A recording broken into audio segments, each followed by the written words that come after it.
Welcome to Gentry's Garage. It's been a little while since my last video. I ran into some problem with my welding tanks.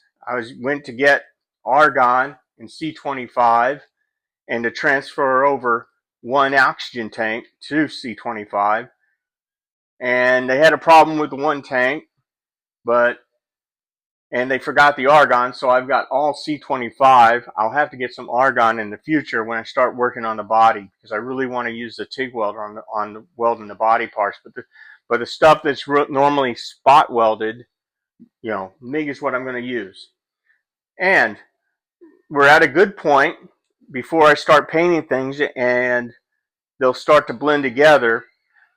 I wanted to show you first, I got the inner rocker done, and we're splicing it together in the middle. I also have this front done. I'm going to be cutting here, which we'll see on the other side, to blend this down into it. Now, our next step, at least on the firewall, but not right away, will be to slope this and to cut this out so I have some extra clearance. On this side, I want to show you how I got the rest of it done.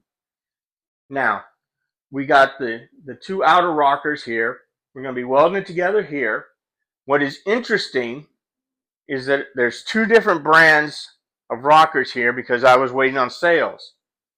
The driver's side wouldn't match up at all, and the passenger side matches up.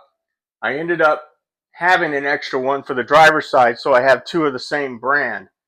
So I've got the line straight, but on the one it was pinched in just a little bit extra. If you're only going to be doing a regular cab, it's going to be fine. I wish I had the label still on them, but I don't.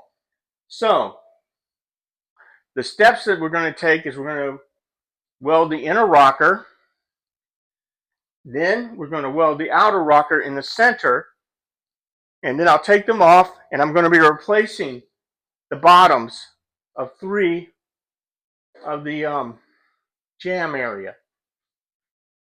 So that's where we're at there. Also, in the back here,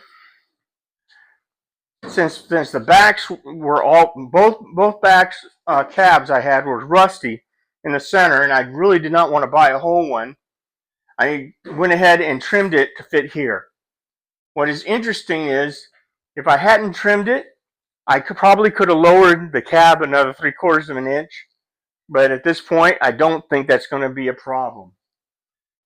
All right, after I finish the rockers, I'm going to go and work on the inside of the roof to strengthen it and to tie it together and make everything straight. Once that is done, I'm going to roll it over and weld the underside of all the rocker. Now I want to show you something. I'm going to splice in a Ford subframe for the front.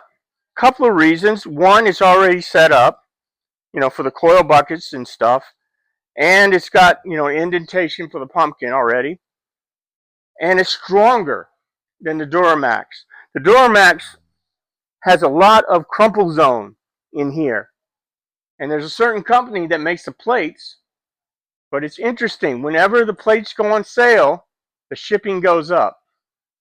And I got fed up, and I said, I'm just going to splice in this frame, which is much better frame, much stronger.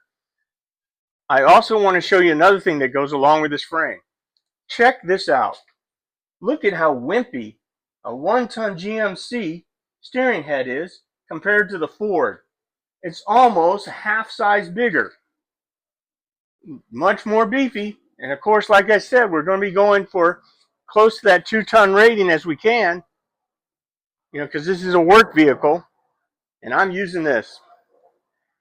That's it for the updates. Like and subscribe. And thanks. Also, Merry Christmas and Happy New Year. Bye-bye.